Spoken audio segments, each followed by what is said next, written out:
Hi all. ఇప్పుడే నెట్‌ఫ్లిక్స్‌లో రీసెంట్‌గా స్ట్రీమింగ్ వచ్చిన 'రివాల్వర్ రీటా' అనే మూవీ చూసా.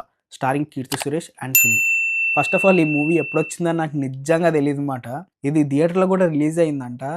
నేను తెలుసుకునే లోపే మొత్తానికి ఓటీటీకి అయితే వచ్చేసింది సినిమా. ఈ మూవీ యొక్క మెయిన్ కాన్సెప్ట్ ఏంటంటే కర్మ ఈజ్ ఎ బూమరాంగ్. మనం చేసింది ఎప్పటికైనా మనకు తిరిగొస్తది. అది మన ఫ్యామిలీ వాళ్ళకి కూడా తగులుతది అన్నట్టుగా చూపించారన్నమాట. అదైతే బావుంది. వేరు వేరు పర్సన్స్‌కి జరిగే ఒక 2 ఇన్సిడెంట్స్ చూపిస్తారు.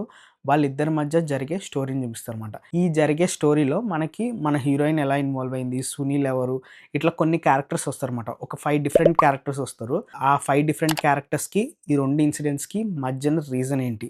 ఇది మొత్తాన్ని వాళ్ళు ఎలా కలిపారు? లాస్ట్‌కి ఒక కొలిక్కి ఎలా తీసుకొచ్చారు అన్నది స్టోరీ మాట. ఫస్ట్ హాఫ్ కన్నా సెకండ్ హాఫ్ చాలా ఎంగేజింగ్‌గా అండ్ ఇంట్రెస్టింగ్‌గా తీసుకెళ్లారు. అండ్ క్లైమాక్స్ కూడా చాలా రాశారనమాట. ఫస్ట్ పాయింట్ మనకి ఎక్కడైతే ఓపెన్ చేసారో దానికి లింక్ చేస్తూ ఎండ్ చేశారనమాట. అదైతే బావుంది. ఒక అతను ఉంటాడు గదా! ఇహ్యూ అని అంటాడు. జైలర్‌లో అట్లా ఉంటాడు గదా! అతని క్యారెక్టర్ దీంట్లో గూడా ఉంటది.